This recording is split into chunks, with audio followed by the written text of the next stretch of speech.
Maybe we are live. Okay. Yep. Oh, are we? Congrats. We did it. Hello and welcome to Nonfiction Book Club. Uh, I am back to using OBS again, and I thought that it was going to be simpler than it was. Um, The story of streaming. uh-huh. Um, Hi, I'm Nicole Sweeney. This is my YouTube channel that we're on. I I make educational YouTube videos for a living, and I don't know, have a background in sociology and communications, and that's it. That's all I've got. I'm seeing your graphics for the first time for our nonfiction book club. I love that. Thank This you. takes me back to like My word art. elementary school, middle school, when we were like, what word art can we put in our Yes. document? That's Teacher. correct. Okay, because the thing is, I feel like our whole vibe here is very like discussion group, right? Like in school. Yeah. And so Yeah. I just felt, I don't know, the word art felt appropriate. So Mm-hmm. please No, enjoy it. I love it. Some of these are like, I forgot that you could do this in Microsoft. Um I can't believe I couldn't even remember. Yep. Yeah. Hello, I'm Devoki, and I am here on Nicole's channel to talk about our nonfiction book of the month. um Anything else about who you are as a person that you would like to say? I write science videos for YouTube. That's what I do. Great. I And think this, we're in a real scrappy mood today. yeah, we're, you know, It's the end of the year. it's the end Like of the we're really year. just like holding on. We're holding on by the barest thread at this point. Mm-hmm. Uh, you know. Anyway, Speaking well, of threads, we're here to talk. Oh, it's backwards. We're here to talk about Consumed by Aja Barber. Consumed: The Need for Collective Change, Colonialism, Climate Change, and Consumerism. Um, yeah, and yeah, so speaking of thread, mostly this book is about like fast fashion. Um, that's but it deals with consumerism and the like ecological the it deals with consumerism and the impacts of consumerism throughout. It the like primary focus is fast fashion, and like the impacts, I would say equally weighted are the impact on the environment and then the impact on the people who are producing the clothing in the, I don't know, the fast fashion supply chain. yeah. So yeah, I don't really know that there's like a ton more to say about this book than that by way of background. Yeah, I think the one thing that she did that like I hadn't seen in previous times I've read about fast fashion is like emphasizing the role in like history of colonialism and like Yes. both how it drove like how it like related to like past production in a lot of these countries and like how it is like part of the inequalities today, not just like in a sense of like, oh, like people fucked up economies in the name of colonialism, and now like we have these like huge like systemic imbalances in our country, in our world, but like also just kind of tying it to like the histories. And I don't know, there's something about the way that she tied that history of like different trades in these countries to colonialism that I appreciated. As someone who's like read about like some of this stuff before, that was like something that for me I hadn't like really seen put together in this way. Yeah, that is a thing that I would say about most of the contents of this book. Like, there was very little here that was like individually new or illuminating, but I felt like the Yeah. total package was like this Yeah. particular taking all of these thoughts and ideas and assembling them in this order, and in this way too, that was just like incredibly conversational. This Yeah. feels like this is definitely one one of the least academic books that we have discussed so far, but sure. like on purpose, like by design. Like it's not, she is citing a fair bit of research, but like the point of the book is not to be academic. It is literally to say like, hey, you reading this book, you probably buy too much shit. And here's why it's bad that you buy. Like first, here is why you buy so much shit. Like, let's talk about this sort of like larger social ecosystem that has led you to buy this much shit in the first place, and like the history of the production of all of this shit. Again, colonialism. She like loops back to colonialism a lot throughout the book. But then also, here's why it's a problem. And I really appreciated that it ended on a very like proactive note of not only here's why it's a problem, but like here's what you should do now, which is another thing that I don't think we've encountered a lot of in the books that we've read. There's a lot of like, here's a problem. Yeah, I don't think there's a lot of prescriptiveness in the books we've read. We've read a lot of books about problems. Not really much in the way of solutions. So, I appreciated that aspect of this book. Yeah. I think this is the first book I've read for this book club that I've listened, like almost entirely listened to on audiobook. Like I did like kind of turn to my physical copy like a few times, but I ended up just like really liking the audiobook because she narrates it. So like a lot of the just like fun stuff in terms of just like having her own voice and stuff like that kind of was like, it like brought out the conversational tone. It was perfect for the book itself because it is written in a very conversational way, like pretty casually, but like still obviously thoughtfully. So that, it was a good audiobook for this topic and for her approach. So one thing I will say, I read this the same way that I read all the things, which is both, like I had the physical book and the audiobook. The audiobook, my guess, I have done literally nothing to look into this. I finished the book last night, so I could have done this at any point today, and I did not. But my guess is that the audiobook is based on the British version, like the UK release of the book. Interesting. Because there are differences. Not like for the most part, it's more like periodically something will be slightly reordered. There is a whole anecdote late in the book about doing ballet that is missing. I remember reading that. Physically, it's not not in the audiobook. That interesting. Her story about, like late about how she wanted to do ballet as a kid, and she's again it's part of like the consumerism thing. So if you only listen to the audiobook, the story is that she wanted to do ballet as a child, and her parents were basically like, one, this shit is expensive, and two, like this is not going to be a welcoming space for you and your body. So we're just not going to do that. But she got into ballet as an adult, and she's been doing it for like 15 years purely for fun.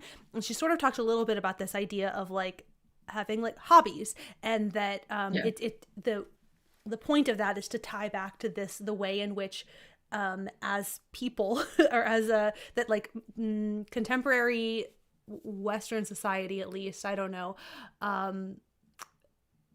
is very much our identities are tied to being consumers. That is who you are as a person. As you consume, you're defined by like the consumption of things, and that like basically. It was part of the chapter with like a list of things that you should do. And it was sort of this like aside to be like, one of the things you should do is just get a freaking hobby. Like get a hobby. Find an activity that is fun, and that is not shopping. Like that's not just buying things. But also in that same chapter, there's a list item that is also omitted. Because most of the list is like stuff you shouldn't, it's like, I don't know, like ways to reframe, like things to do instead of buying stuff. But there was one item that's like about doing your research on secondhand purchases, and that one is not in the audiobook at all. The only reason that I'm guessing that it's the UK version is because there's a couple parentheticals about like I don't know, like the only specific example that's coming to mind, but is like she says something about the UK lockdown, and in the book that I have, it explains like here is what here's precisely like what the scheme was in the UK. Here's how it was handled. There's a couple little things like that are not in the audiobook, where like nothing like there's less context for the British pieces of it, which is the only reason that I'm guessing that is what happened. Also, that's funny because that was like one of the few sections I read in the physical copy was like the ballet section, the secondhand section, and I like man. Well, you caught the major. Yeah. I somehow got the full experience. We could have been talking about ballet, and I would have been like, "Oh no, I don't remember this. Did I miss I a chapter? made something up." Yeah. I mean, it was like 4 pages, so it's not the end of the world. I really did like the audiobook, though. I liked, just because of how conversational the book is, it made sense. You know, like the whole tone of the book is I'm just like chatting with my friend about her bad shopping habit. So it worked. It worked to have her in my ears chatting with me about my bad shopping habit.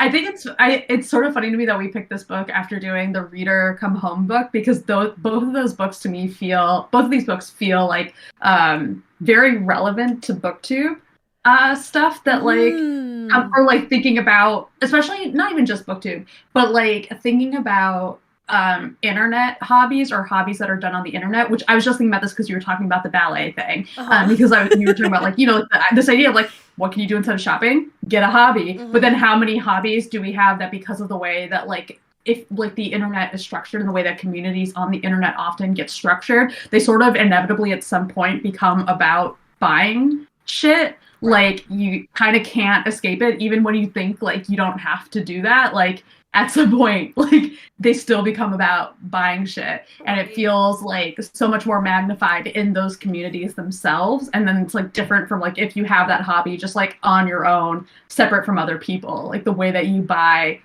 in that context can sometimes end up different. Yes, 100%. Like there are lots of things about this. So if you're here on my YouTube channel, you are aware or following me on anywhere on the internet, you are surely aware that I have spent the last 2 years learning how to sew. And so like I had a lot of thoughts and feelings like related to that while reading this. Yeah. That has definitely become my like hobby.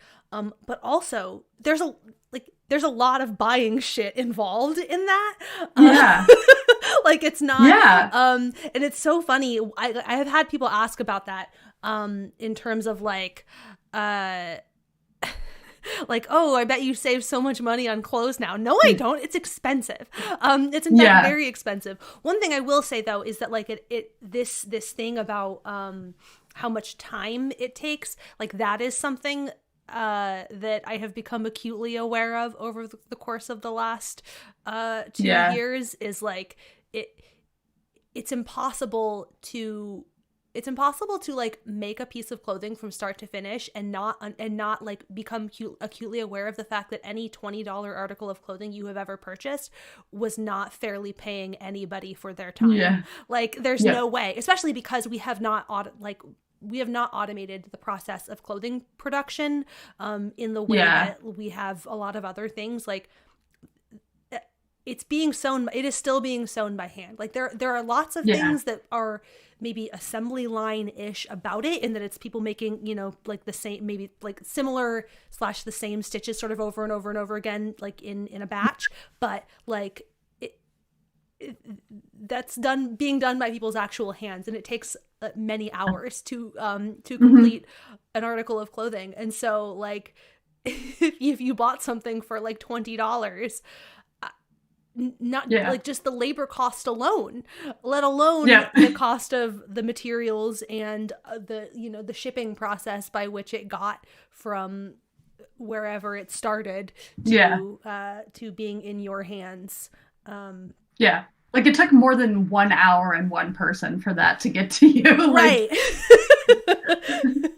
Yes. This is I was watching the LuLaRoe documentary. Oh yeah. With Mari. We were sitting on the couch, and Yeah. I had so many feelings. But one of the things that like really struck me is there's a bit where she's talking about how she made like I don't remember the number, some insane number of skirts in like a week. It was like 1,000 skirts in a week, and I was just like, she did not.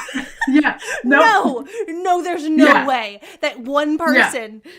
Absolutely not. That was like all I could think about for the next 20 minutes of that bonkers. Yeah, I remember the podcast, in case you missed it, they talked about that in their breakdown, and then I like listened to their breakdown of the documentary before I watched it. And so I knew that going in, and then even seeing it then happen again, I was like still like, oh right, yeah, no, you are fully taking credit for making all of these skirts that you did not make. No way.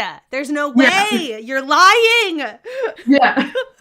I realized lots of other lies were told, bigger, more serious lies. But that one was it's so egregious. But it is relevant because she anybody who's ever used a sewing machine can hear that and be like, no. Were your fingers bleeding at the end of this? Like, what were you doing? Like, how are the skirts okay? Like, none of it makes sense. Did you sleep? Like, what was your... no. But she actually, like, refers to LuLaRoe in the book, too, right? Because she talks about, like, the leggings that, like, friends are giving to each other. I won't name or, like, the brand, from each other. But, yeah. But we all know it's LuLaRoe. Yeah. Yes. And I know that was like super interesting too, because I feel like there's so much about that, like, why are you actually buying this thing, where it's like, oh right, in the case of LuLaRoe, it's mostly just to like that's like what a pyramid scheme is. It's just to like support the other people and like to get other people in their pyramid scheme. And then you just end up with like buttloads of ugly leggings that like aren't selling and that have bad quality because eventually you've like created a customer base that like you can't keep up with, and that's what happens. Yes. Yeah. All of the reasons. That was one of the things that I thought was really interesting, is that I think like she did a really good job of weaving throughout and kind of continually sort of circling back to the ways in which like there are actually just a million reasons that you have bought something that you did not want, like there and it's all because of like our society is structured to create all of these different frameworks under which you will buy shit you don't actually want in the first place, like, you know, your friend's pyramid scheme leggings or whatever. I know like people like have their like I read Marie Kondo's book, what's it called? I'm completely blanking the name. The life-changing magic of tidying up. Yeah. I read that like a few years ago and it was like super helpful for me, and I get why people thought like, I don't know, sometimes don't like her messaging, but I also feel like the entire point of that book to me was to like think about why you buy the things you do. Right. Like it got sublimated down into sparks joy, but like really the point of the book is like, why are you buying the thing? Why do you want to keep the thing? Or why do you need to get rid of it? Like that is to me the entire basis of the book. And it's not, the point of the book is not you got to get rid of your shit. The point of the book is to think about why you have the shit that you have. And that's like what a lot of what she's talking about in some of these sections like made me think about, where it's like really much more about like why do we buy. And I feel like I think of this always in the context of like when I used to read a lot of fashion blogs when I was younger, and that like especially when like the early days of fashion blogging, where like a lot of the influencer culture we see today has like roots in like the way that scene kind of evolved, and you like saw like people slowly getting like free shit sent to them, or like people basically buying clothes just to wear on their blog. So that's kind of like went in step with the rise of fast fashion, because it's like, oh, if you need to, like she talks about it too, like that pressure to constantly be wearing new clothes when you're like putting yourself online, like I don't know, all that stuff is like so integrated together, where it's like you put on you just the motivation becomes just to like present like a certain kind of image that is like that like runs on just buying more shit. And I feel like seeing how that started like more than a decade ago and now has like fully manifested in influencer culture as it is now is so weird, especially because now I feel very conflicted feelings about it too, because sometimes when people like talk about like influencers getting sent stuff or like getting paid for certain things, like there's a part of me that's like, I think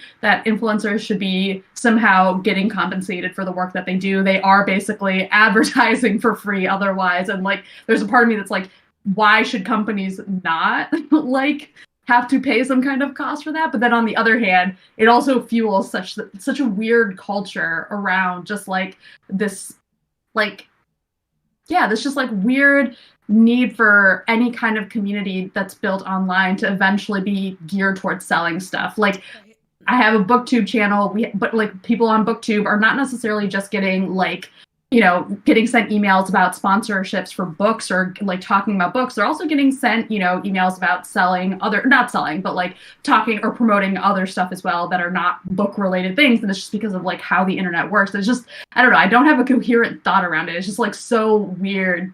And I just don't know where I like feel about, I don't know how I feel about a lot of it yet, because I just like am weirded out sometimes by it, even though I'm also like on this other end trying to be like, I also think that people should get like some kind of compensation for their work. Right. Well, yes. I mean, especially like the fact that we are referring to, if you are referring to an online content creator as an influencer, like like that, like it's in the name that like then you are referring to them as an advertiser and they should be compensated as an advertiser. Like that is very much like the dynamic there.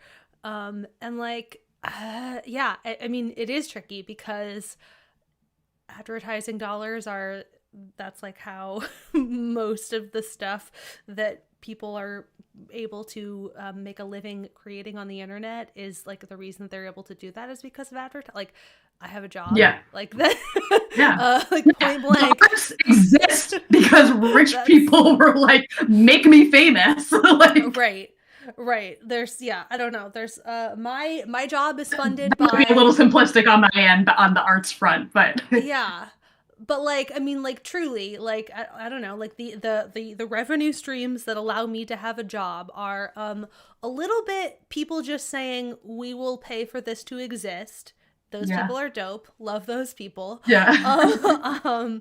And then like a huge chunk of it is companies being like, here, we will pay for you to sell things to those people who care so much that they will pay for it to exist. Like that's a whole thing because like that's really who they're most interested in reaching is like your like diehard sort of audience.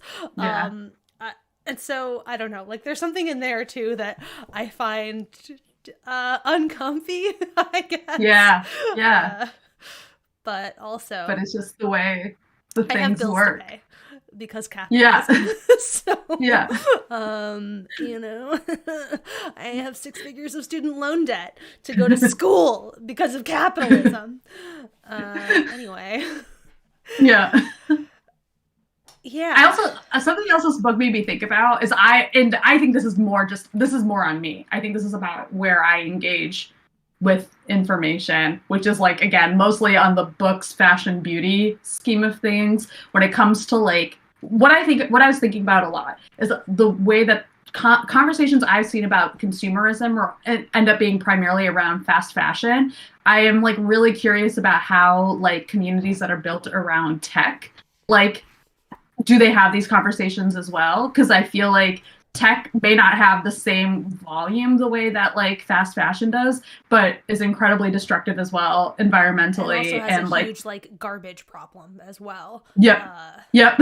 So. And then also has like yearly releases for iPhones, iPads, stuff like that, where you're like, some of that is because they figured something out that they were going to make better. That's her explanation. She uses tech to explain planned obsolescence to people. So yes.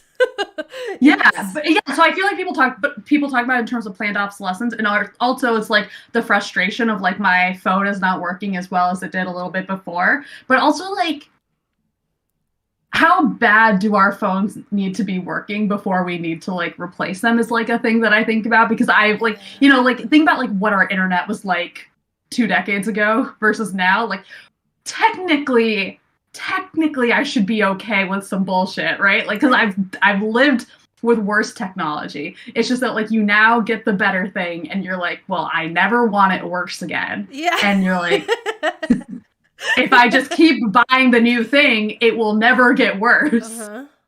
But I also like, I know people who are like, I am like not like a person who like wants to buy new technology. It's just, so like I don't want to say this as some like I don't want to be judgy about it, because I think I get that like technology is exciting in a way too. So like I get that excitement kind of factor, but it's just like I also know people who will like get the newest like iPhone every year that it comes out, and that is always like yeah, it's just kind of a strange thing to me.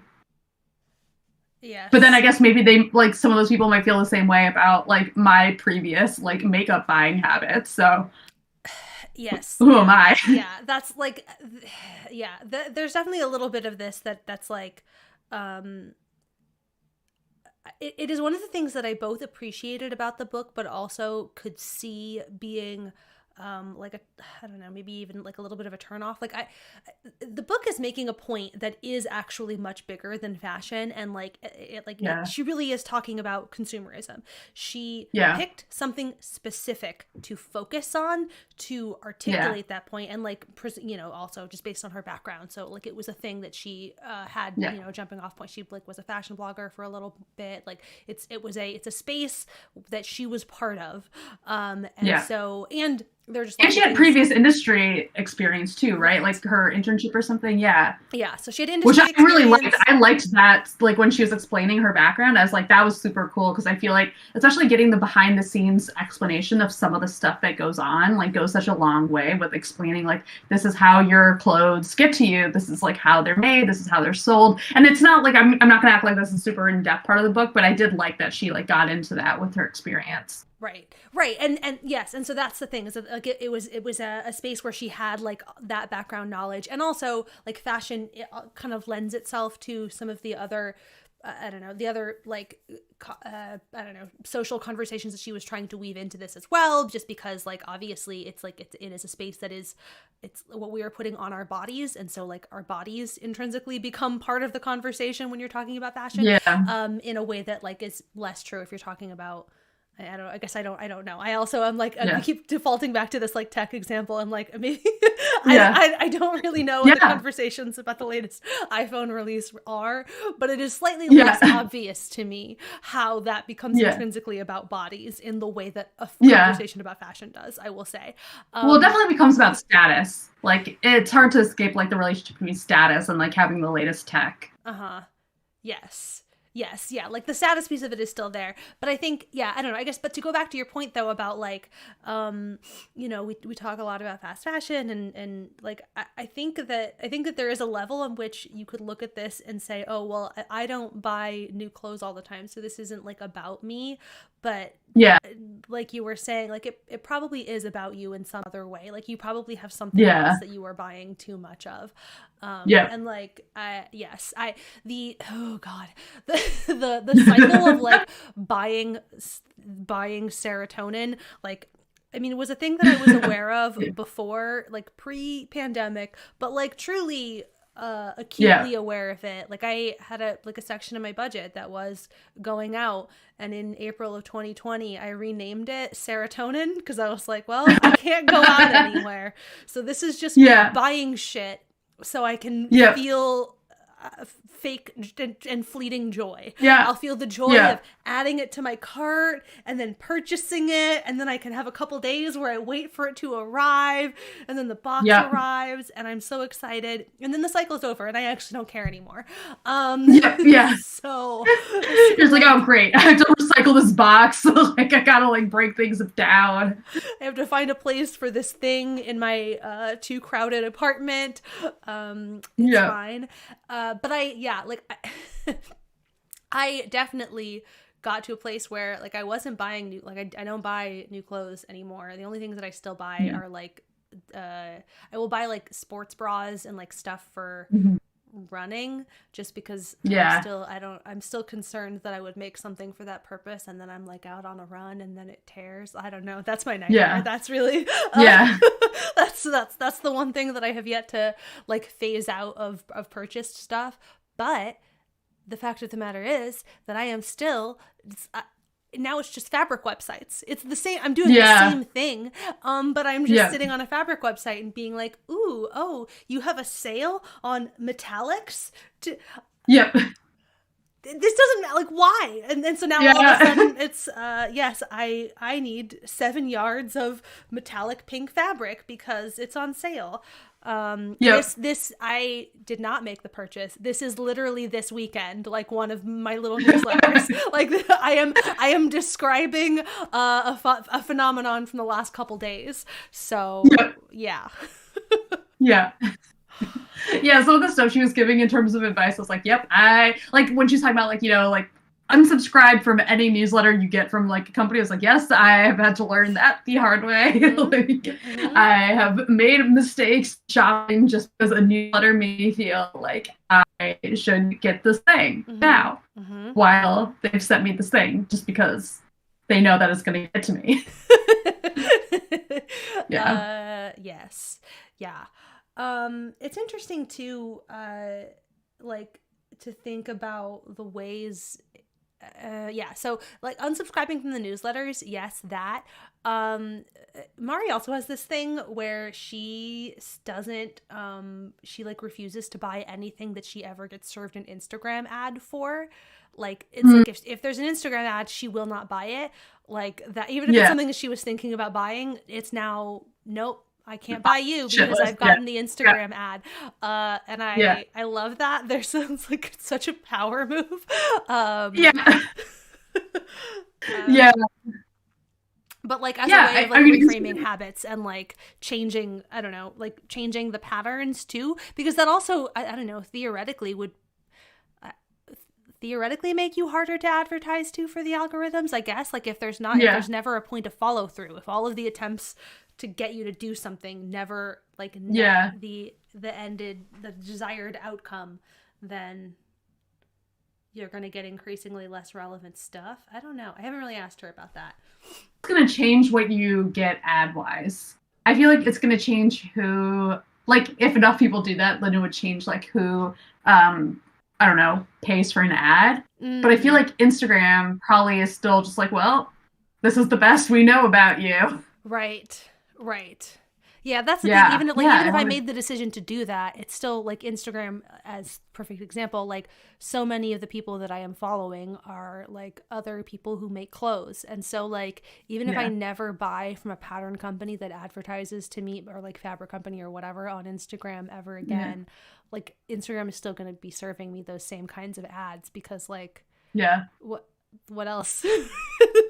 Like what else do you want? This all goes back to what's it called, the thing, the surveillance capitalism. That's like really we can like just go back to that book for the rest of the conversation and just talk about how shopping sucks when you know that it's like been carefully curated for you. Indeed. I think a lot about like how like in Minority Report, I remember when that movie first came out. When the movie first came out, I remember like one of the things that like struck me was like the they had the thing where it was like they scan your eyeball and like the mall starts advertising things directly to you. And I was like, oh, that's kind of a funny detail. I guess that could be true. Like at the time that I watched that movie, I was like, that seems like something the future would do. And now we're like living in that. And I was like, oh, yes, right. Like that is actually exactly what people like saw out of tech. It was just like a way to scan you so precisely that they know what to advertise to you. And if they could use our eyeballs to do that, which they kind of can, but not fully. They kind of do, right? Yeah. This knows who I am. Yeah. Yeah. and like is doing that already. And what's more, they didn't like, it's not this like complicated system that they're embedding in like the billboards in a mall. I paid Yeah. $1,000 for this Yeah. stupid Yeah. advertising machine. Yeah. So anyway.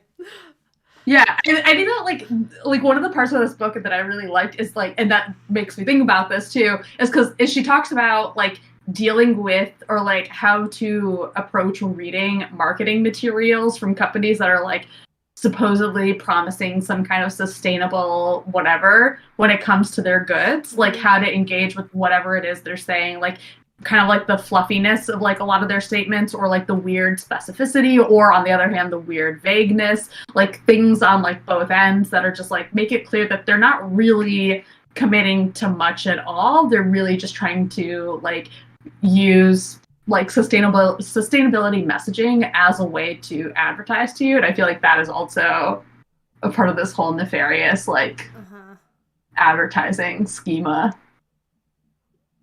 of like realizing like, hey, you want to buy stuff, but you want it to be okay for the planet.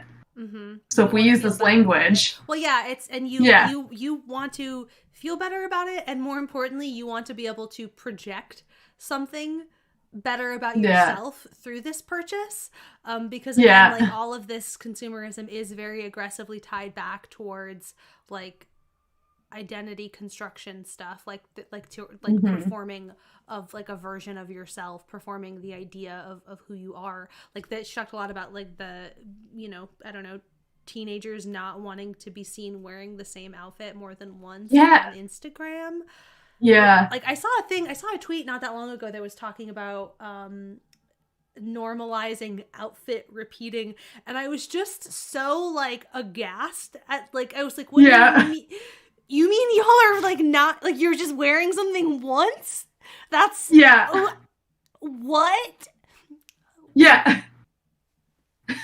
Excuse me? It's wild. That's bonkers. That's like I'm like I don't understand. I don't understand how why. I don't get it. Anyway. Is there anything that stood out to you as like a particular, I don't know, like failing or maybe just like a thing in the book that you struggled with? I don't know if I struggled with it. I feel like one of the things I was thinking about is like, you know, there, especially, and this is against everything that we've read, like where a lot of what we've read is like much more academic. There are times where like she would say things and I'd be like, I don't know, this doesn't feel like the most rigorously like argued point. Some of how she kind of like defines and compares poverty between different countries was weird to me, because I was like, the way that she was phrasing it and framing it to me was a little bit like, this is a little simplistic and not really getting to like what poverty like means in different countries, but also it doesn't particularly matter for most of the arguments of the book. I mean, it matters to the extent that she is trying to make the point that most of us in the US and probably the UK too, like both of these audiences that this book is primarily kind of geared toward, are not poor, and to the extent that like we need to necessarily be consuming fast fashion at the rate that it has been consumed. I don't know that like I ever felt fully satisfied with the way that she engaged with that, but for me, at least as someone who like, if I have to be honest and be like, yeah, I'm not poor. Like, I don't know to what extent I'm gonna like be like, yes, that's wrong, you know? Right. Yes. Yeah.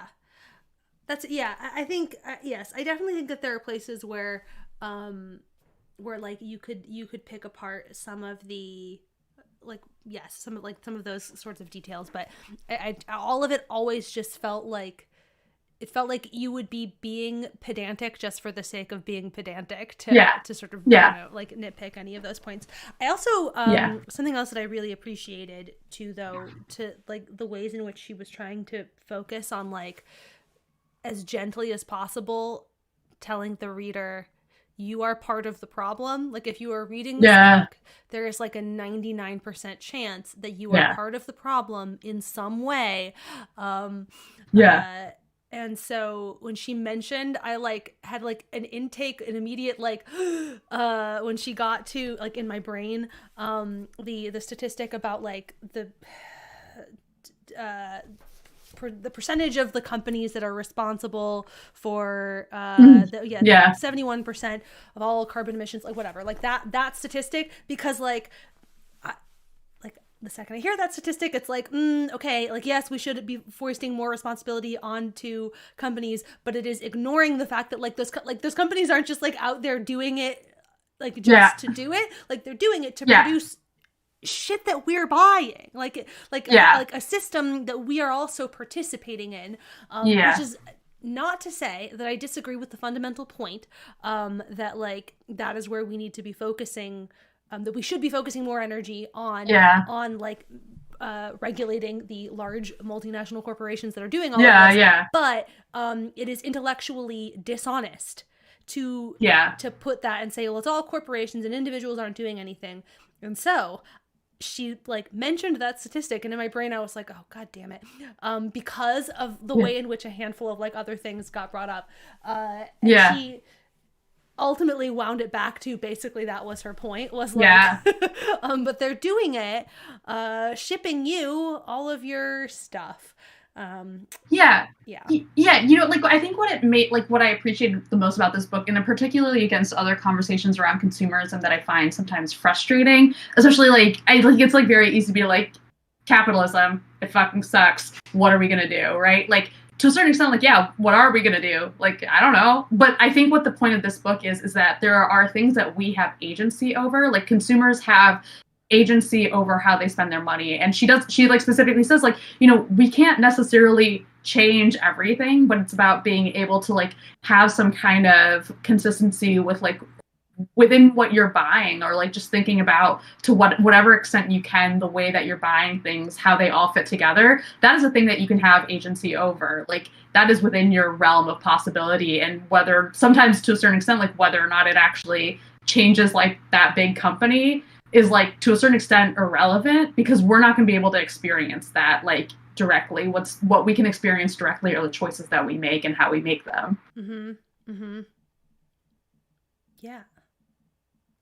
That's the one.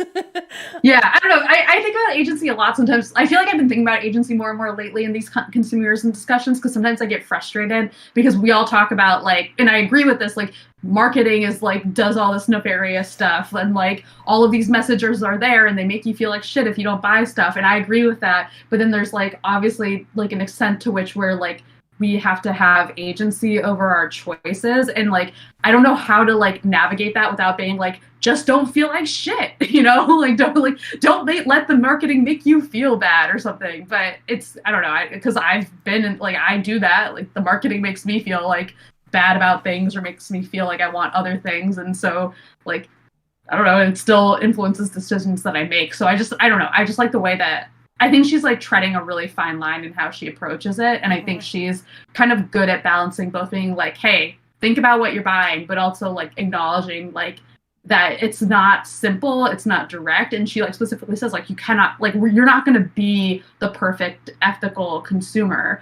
You're going to be a consumer. It's just thinking about how you want your choices to like, I don't know, fit in with things, I guess.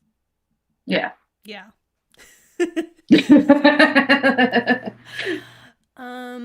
Okay. Well, this conversation has felt like exceedingly aimless, even for us, even by our standards. But I don't know. Oh, one other thing that I did also want to like make sure, again, to the point about this book being like extremely this book having actual suggestions in a way that most of the books that we read don't. A big sort of, I don't know, takeaway thing from late in the book is she has this it's like written out with like lines, like there's like spaces Oh to yeah, like yeah. like a Like journal, actually a worksheet. like yes, it's like an actual worksheet in the middle of the book, that I really appreciated. She calls Yeah. these urge purge exercises, and I just like want to read the questions out really quickly. So if you don't read this book, I still think you should do this. Like this feels like a really useful exercise. So the Yeah. questions are: now ask yourself, how would you be happier if you stopped? Oh wait, I skipped a thing. Did I No, I skip think anything? That was first. Oh, okay, yeah, all right. yeah. Yeah, okay. So ask yourself, how would you be happier if you stopped purging on fast fashion? And I think you can probably substitute in, if you don't buy a lot of clothing, what's the thing that you do buy too much of? Write down what your urges tell you before you like purge. How do you feel when you receive an email advertising a sale? How do you feel when you donate clothes if it happens more than once a year? And have you ever lied about the amount of clothing you were buying? And I don't know, that just felt like a really good little exercise to include Yeah. in a book that is doing so much. Like so much of what it is doing is again saying like, you reading this are part of the problem in some way, Yeah. and I need you to engage with that. I need Yeah. you to take some sort of agency over the way in which you are part of the problem. And I don't know, the fact that there was like a full-on worksheet in the middle of the book, I was Yeah. like, okay, all right. Yeah. Yeah. Do you feel like your relationships with clothes has changed now that you like make them? Yes, Yeah. considerably. Yeah. One is, again, like I mentioned this earlier, but bears repeating, like just like a really acute awareness of like the time that it takes to make Yeah. things. And it has like changed a lot of the way that I feel about like the clothing that I had purchased from before. One thing I will say is that I unloaded a lot of stuff right before I moved. And Yeah. so yeah, the chapter on the like basically the like where this is actually something we haven't talked about yet, but like the Yeah. path for our donated items, like the way in which Yeah. very little of that actually ends up getting like purchased. Like the like thrift stores are full of stuff nobody wants, and then eventually that stuff gets shipped to places in, what was the phrase that she used instead of global south, traditionally pillaged countries, is the phrasing that she used, which I think is good phrasing to stick with while having this conversation. So Yeah. they end up like bales of unwanted clothing end up in Yeah. the specific example she gives here is Ghana, though I can't fathom that's the only place where this stuff is being sent. But Yeah. like, so like there's a market in Accra that is just like bales and bales of unwanted clothing from the global north, and like yeah. Like it's and then eventually going to like, even though you are keeping it out of a landfill near you, it is quite likely still ending up in a landfill. It's just ending up in like a landfill in a poorer place, basically. Yeah. Is like the net result of not doing that. And so that's part of why too the chapter with suggestions doesn't really talk a lot about like buying. Like it really is about all of the ways that you can focus on using what you have. That like the most sustainable option is the thing that you already have. Getting rid of all of your fast fashion isn't going to do anything for like the workers that like made it already. Like that's done. Like you made that purchase, that item is in your closet, so the best thing that you can do now is get as much use out of it as possible. Anyway, so that is definitely something that like I was thinking about a lot while reading this. Is that so like a way in which my relationship with clothing that has changed since I started making it myself is, first of all, that I do feel a level of like, I don't know, like tenderness towards the clothing Mm-hmm. that I like Yeah. wear, because it is by and large stuff that I made, and I find myself like actively avoiding the things that I own that I did not make.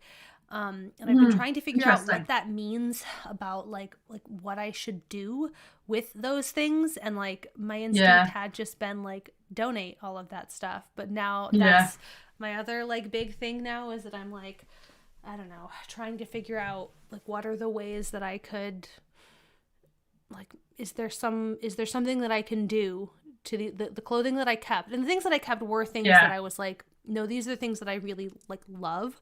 And Yeah. so like I'm keeping them, but then I still find myself like not like I'm avoiding them some, you know, like when I'm getting dressed. And so Yeah. I don't know, like what is it? What do I need to do to change Yeah. that Yeah. dynamic? Yeah. Is the answer that I just cut it up and use it as fabric to remake into Yeah. something else? Is there a way that I can like lightly modify it that would make it like better? I have a Yeah. dress that I found at a thrift store when I was in grad school, and it like doesn't like, the fit is kind of weird, but Yeah. I really like it. But I also don't wear it anymore because the fit is a little bit awkward, and it's like not just that it needs Yeah. to be taken in, like it needs like other things. So I was thinking about like, I don't know, like that is something that what I will probably end up doing is turning it into separates, like a top and a skirt, as like my way Cool. of and then in the process I can also sort of fix some of the fit things that are awkward. But anyway, Yeah. this is like a whole rambly like sidebar No, tangent it's to fascinating. say that Yeah. my relationship with my clothing has changed and is still changing. It is like, Yeah. it's like an in progress change. Yeah. It's funny to me because this is like also the one thing like that like separates it so much from conversations on BookTube. You cannot write the books that you're reading. Right. Like I cannot, like all of the books that I've like I cannot, like they have to be made by someone else. But like it's a very different supply chain, very different issues. It's like a completely different set of things. Mm-hmm. So it's not loaded with a lot of the problems that there are with fashion in particular, Mm-hmm. which is like, yeah, one of those interesting things. Because I feel like my experience with like getting so into fashion blogs, and I used to be that person who bought a lot more clothes than they needed, in part because I had read these blogs and was not like, I didn't feel like I needed to wear, like I rewore my clothing, but I just was always like, oh, that's cool, I want something like that. And it took me a long time to work through that, and like kind of change those habits. And so that's why I like personally I have like a lot of residual kind of like feelings about that like carry over in my feelings about like book hauls and like kind of like consumerism as a part of like BookTube community,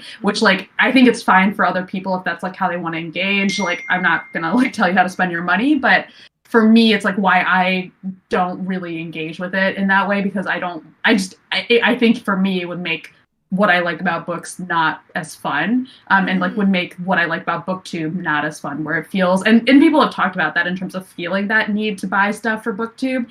And I think that I could see that being a thing for me if I were going to like go down that path. Right. If you start, once you do a haul, you become a person who like who does hauls and like whatever. Like, that's a super simplistic example, but like yes, that becomes transforms your relationship with the thing in a way. You mentioned makeup, like buying a lot of makeup. A lot of this stuff, I would say, so like my first big wave of like unsubscribing from all the newsletters came maybe 2 years ago, like sometime in 2019, because I started watching a YouTuber who was doing a no-buy year and like and I don't know, sort of talking a lot about her relationship with that. But she made all of this like makeup content, and watching her year of her no-buy, I bought so much more makeup than I had in the years prior, because she kept talking about these products and like I just I don't know. Then I got to this point where I was like, oh, I can't, like I actually have to stop watching your stuff because like it is becoming, and like she was engaging with this idea, like she would talk about it a lot, and you know, I appreciate the effort that she went to try to avoid being that for people, However, she still was that for me. Yeah, it's inescapable. Like, no, I didn't I should not act like I have somehow become not a consumer, because I went from clothes to makeup, and I have not figured out what is my new phase, but I'm sure there is something that, like, if I thought about it, I would be like, yes, I have replaced it with this. But like, makeup was, I feel like. Oh no, go ahead. Sorry. Makeup. Oh no, I was just, makeup was just like one, like, it was super super popular, super easy to get excited about. It's like small differences make such a big difference in how the makeup goes on, even though it may not make a big difference in how your face looks. You're still just like your excited face is still for your it. Face. Sure. Yeah. And it's like weirdly like size inclusive. Like, you don't have to feel like, oh, like I gotta worry about whether or not this is the right size. Like, it has that kind of like purse aspect to it, where like you can just like, you don't have to feel bad. I mean, it is also, beauty is also rooted in making you feel like shit about your face at times. So like, I'm not gonna there is also separately, there's like the whole conversation about the way in which like the, I don't know, glossier face has like that, and like that sort of whole trend has really, I don't know, created a situation in which, like, if you have like acne or scarring or like anything like that, it, like, there's something wrong with you, because you should be able to just put on this mascara and be beautiful, because of all of these supermodels who look, oh my god, they're beautiful with their mascara, like, whatever. That's like a whole other thing. But Caitlin in the chat pointed out that she appreciates your library videos, moderately anti-consumer in the book space, which, like, yes, like that to me feels like that, like, I also love your library hauls, but like it feels like a way of, I don't know, like that does actually feel like a way of engaging with this, like, really directly, of like, I am participating in this conversation in a way that is very explicitly not about buying stuff. Well, so what's interesting to me, so I love doing the library hauls. What was interesting to me, and I feel like I'm still like this in between stage, because like I had a different experience with did not buy my books from the library. I had a different experience with checking out my books from the library when I didn't talk about them versus when I did talk about them. It did definitely make me think about like what I'm checking out and how I'm checking stuff out. And then like I had this whole realization of just like how, like, I've been through this journey of like through doing the library videos of being like, oh wow, like I really just sometimes just go wild with just being like, hold. I want all of these books now, not really thinking about what I want. And then like being like, I got this pile of books. I guess I'm gonna read them now. And then like a month later being like, well, I read like 3 of them, and then there were too many and it was just too much for me, and like being like, oh, like this is kind of the same thing, and it just feels a little more okay because it's the library. But it like in the net like experience of just like enjoying the way that I'm consuming my books, it's kind of like strange, because it's not bad, it's just not entirely good either at times. But I don't know. Like I said, I'm in an in-between place. I'm still figuring it out. Yeah. I mean, but I don't know, but like it is still, you are still doing the fact that you are like thinking about that, right? That like, I don't like, it's, I think. Well, I can overthink anything. Okay, like, but if you want me to go back to just like the whole thing here, which is, you know, like agency and being conscious of your about your choices. Like, it is still this thing of like, I don't know, like reckoning with this. If you are making these regular library haul videos, like, I don't know, you see, like, it comes across in your videos too, where like you're like, oh crap, I like, you know, checked out all these things that I didn't read them, and like whatever. And so like it is, it's a space where you are, I don't know, creating at least a tiny bit of like personal accountability around how you are doing this particular kind of consumption. But more importantly, this is a kind of consumption that is not actually like, you're not buying things. You're not consuming things. You're just borrowing. And I'm supporting my library, which is ultimately my yes, which is wonderful. Okay, we had originally mentioned, like, talked about the idea of on our last thing of the year doing some sort of like retrospective thing, and I completely forgot about that idea until right now, this precise moment I remembered that we talked about that. So I'm gonna I'm gonna think you're gonna Turn it to the chat. The chat. If you have been reading any of these books with us, if you have a favorite, honestly, we didn't do anything like this last year, so really from the beginning of our project to now, if you had any favorites or least favorites, let us know. And while everybody is thinking, our next book, January. Oh, so are we doing this? Yes, I also want to do it. Okay, so are we doing the retrospective now? Is that what we're doing? We're gonna do it now. We're gonna do it now. Okay, but that makes first, sense. I'm like prompting everybody, so like people can talk, you can think about it, right? Yeah. Okay, then we'll like circle back. Yes. And so before we circle back, we're gonna got it. I see what we're doing. Yep, I didn't. Yes. I just made this decision and didn't really tell you what I was doing. No, I love it. Cool. Our next book, now that I've turned it into an anticlimax, we're going to read On Immunity and Inoculation by, oh shit, I should have looked up how to pronounce your name. I think it's Eula Biss. I'm going to look like my instinct. That would be my instinct as well. Yes. EULA BISS if you need to look it up. And this is like, I've been really excited about this book because it's just been one of those books that I feel like I keep hearing about and I'm intrigued by because it's about, I mean, it's got on immunity in the title and I really like the immune system. I think it is my favorite system. So that's been part of like just why I've been wanting to read it. And then while I was figuring out if it was going to be the right. I just really like that you just casually and nonchalantly, like, it's my favorite system. Yeah, it is. I'm sorry. It's just I have a favorite system. I like them all just fine. I want them all. I'm not saying that any of them are bad, and the immune system is not foolproof. In times, it's pretty stupid. But I really, I think it's a this pretty discussion, neat I would system. also like a ranking of the systems. Yeah.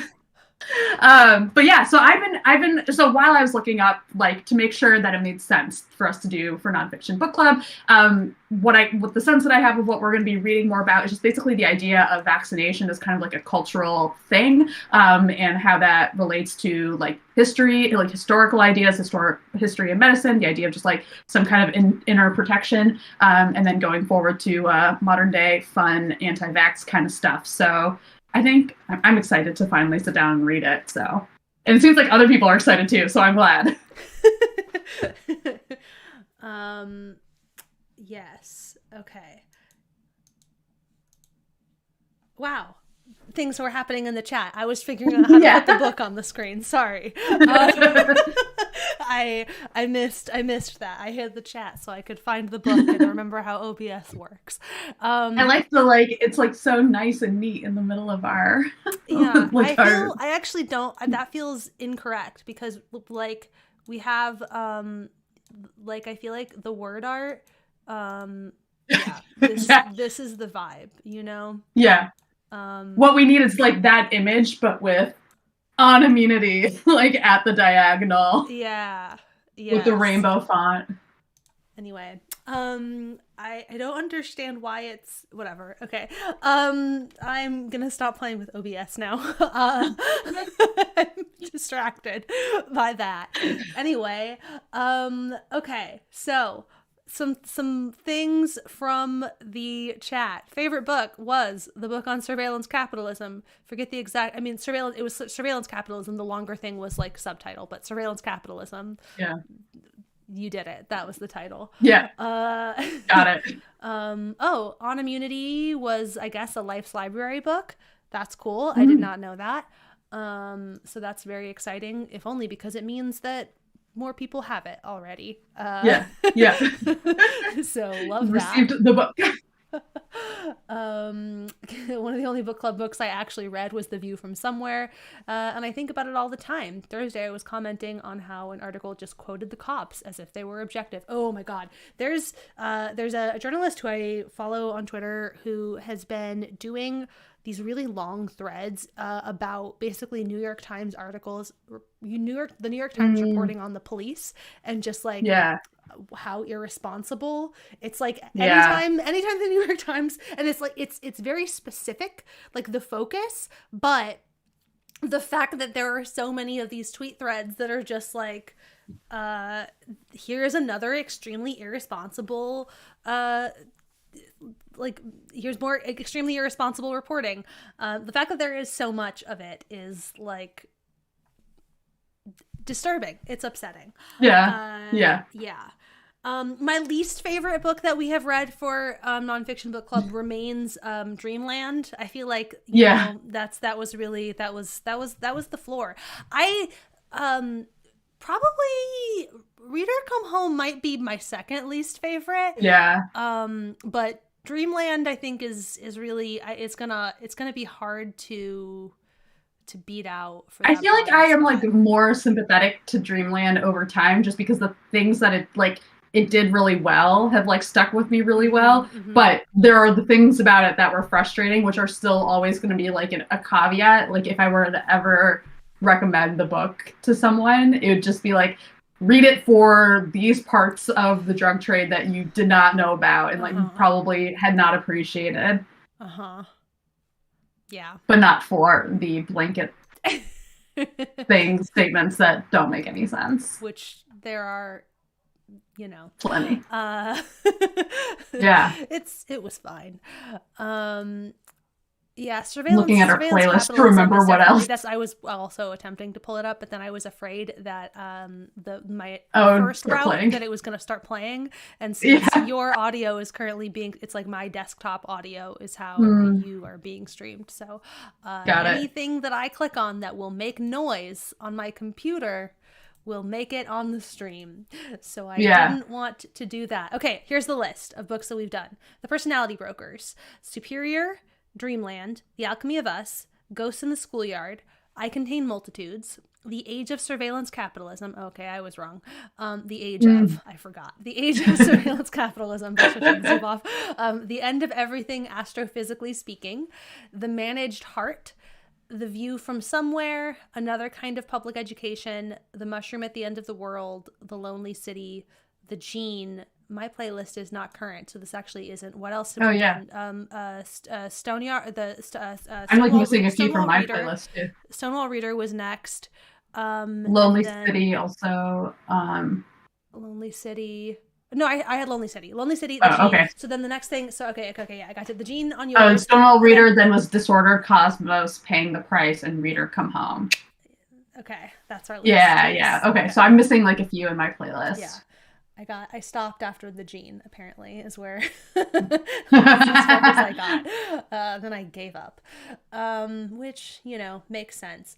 Oh yeah, I completely forgot about Mushroom at the End of the World. That was such a cool book. That was a really cool book. That is one that, like, I would like to reread that book, actually. I wouldn't say that it was one of my favorites necessarily, just because there are a few others that I loved more. Like they hit harder. Yes. Like again, Surveillance Capitalism, major favorite. Ghosts in the Schoolyard, View from Somewhere. I think the Gene for me this year was like a big one. I was like glad to finally read it. I had put it off for so long and really enjoyed it. Disordered Cosmos, I think, was also pretty. Disordered Cosmos. Of the books that we read this year, I think Disordered Cosmos was my favorite. That was my number one for 2021. The View from Somewhere was also great. That's a close runner for my 2021 nonfiction book club reads. The View from Somewhere, but Disordered Cosmos, it's good stuff, man. Yeah. So, it's a good book. Good book. What a good book. Yeah.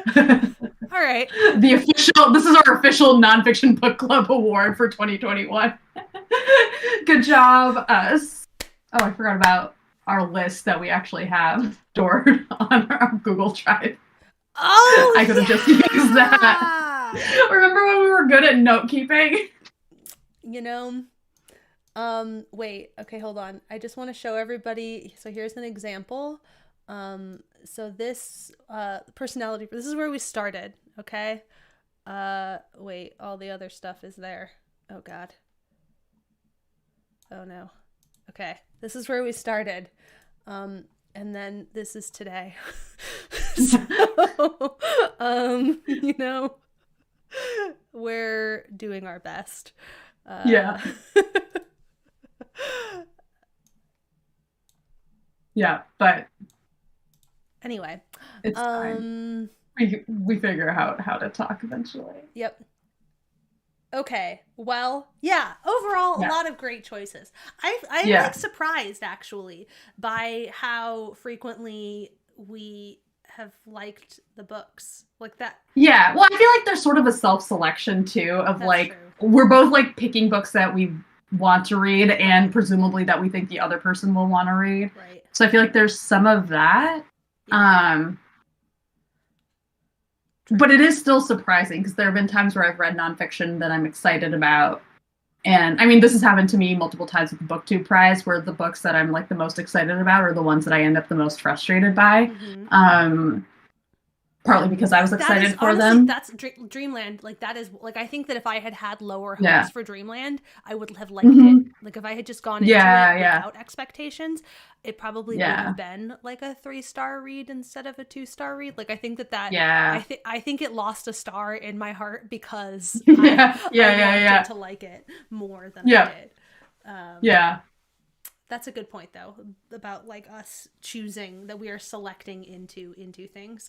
It would like the thing is I felt like if we put these in a bracket, like there would be like it would be clear like what books like have stuck harder than others, right? Like for me, like I feel like The Lonely City was a great book, not super memorable though for me, like overall. So it's like, and Reader Come Home on the other hand was like a book that I found really frustrating but was super memorable because like, well, I mean, also because we just read it like a month ago, so who knows how we'll feel like 5 months from now. But it was like also pretty memorable because of like the conversation that we got to have around it.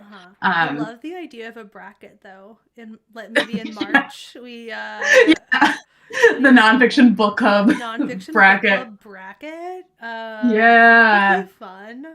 Yeah, I like this idea. We could just do like random, like on both sides too. Just do like, we'll have like a list, all the books I picked and all the books you picked, and like fighting to the middle. And then, we face off like the specific themes against each other. Till we eventually come down to the middle. Because we could make we could make cleaner like brackets that way. That's the thing. Listen.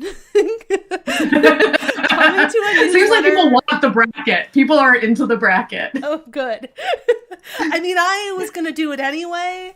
I'm excited for the audience of me, but I'm glad that other people. Also, there's got to be a prize, like whichever book wins, like whoever's book it is, like gets to do something or whatever. Ooh, like, I don't know. Yeah. Help us come up with... Or something for the book. Yeah. Or something, whatever. I don't know. Something. There should be some outcome. We should maybe distinguish it from our personalities. Because I will take it so personally when I lose. Okay, that's fair. That's true. Same. We're gonna be like, you guys, the fiction book club is done. We have ruined it. We have torn it apart. We cannot do it anymore, you guys. We did a March Madness bracket of our books. Wow, what a way to go. Okay, well, anyway, this really went off the rails. But also, I feel like I feel like that expectation was set at the top by the word art. I feel like I was telling people, listen, this is what you're here for. This is where we're at today. This is the vibe. This is the place. Anyway, now I'm just moving things around. Okay, thanks for joining us. You guys are all wonderful. Join us in a month to read On Immunity. And help us come up with ideas for our bracket. Our bracket. Yep. Okay. Bye. Bye.